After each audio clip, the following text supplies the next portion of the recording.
closed captioning brought to you by the Notaries Public of BC.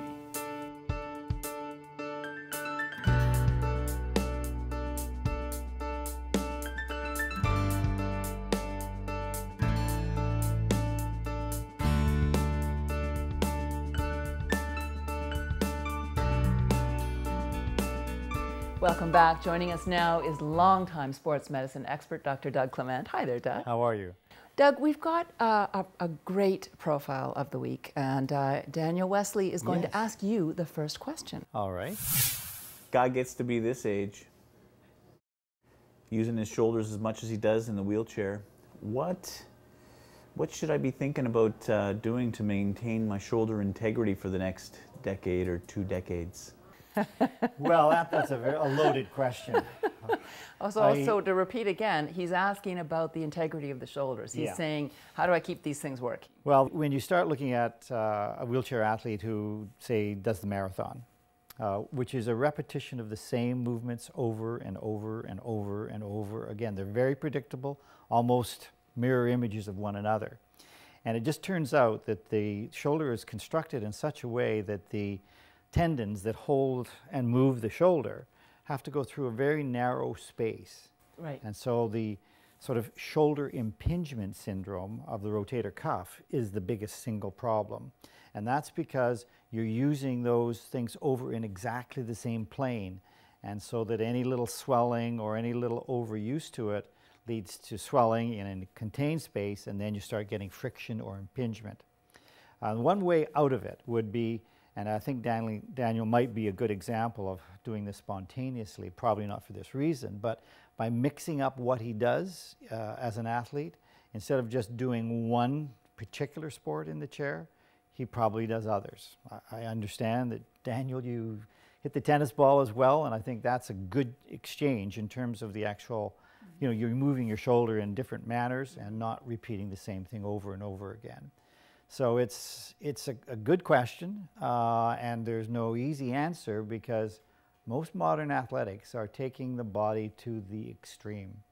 And we not only look in wheelchair sports, but in regular sports, the way modern world works, you know, we're taking it to extreme, to world records, all these things, and the body is being pushed and pushed and pushed to its limit. And one of the limits is going to be a breakdown of the soft tissues in the area of greatest power production. So Daniel is an admirably extreme athlete. Yes. But for those who have simply developed shoulder issues doing lesser things, weekend warriors and the like, it still is a very frustrating situation.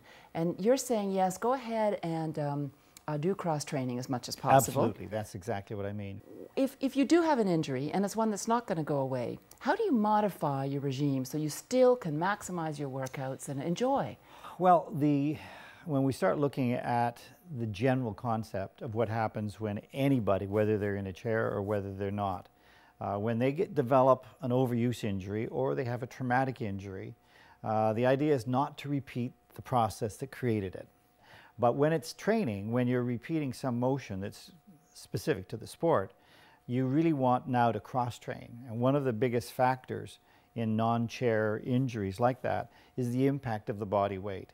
So in other words, if a runner or somebody on their feet in a gravitational jumping or running sport develops pain in their shin as an example, or even pain in the shoulder, what you want to do now is switch from what you normally do to cross-training.